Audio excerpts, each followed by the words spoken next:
Apakaaga pa nga lang at nanonood na naman tong Inday na to. Kaya sabi ko sa kanya, tara anak, lumabas ka muna, magpaaraw ka.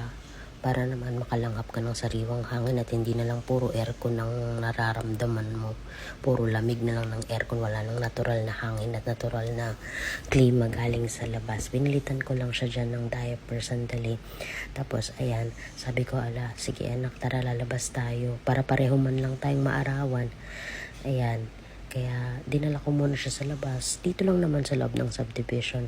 Nagpaikot-ikot lang kami para naman magkaroon siya ng konting exposure. Kasi syempre, kailangan pa rin ng bata ng araw. Kaya mas pinili ko iikot-ikot na lang siya. Ayan, para maanuhan ng sariwang hangin, maarawan, at saglit lang naman yan, mga around 15 to 20 minutes. Para lang kahit paano ma-experience niya ang araw at ang sariwang hangin sa labas. Tahimik din kasi dito sa subdivision namin. Hindi din masyadong maraming tao. Yung mga bata nga, kung kailan gabi, saka sila naglalabasan kasi may mainit din talaga tirik ang araw. At yan nga, nakabalik na kami sa bahay. Oras na para mag-prepare sa kanyang pagligo at syempre para din naman mapreskohan bago naman siyang matulog.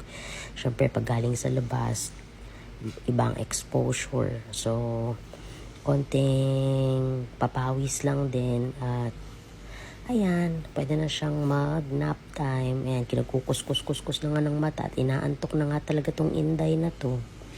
O siya, ayun lang, update lang sa aming agenda sa araw-araw. Salamat po.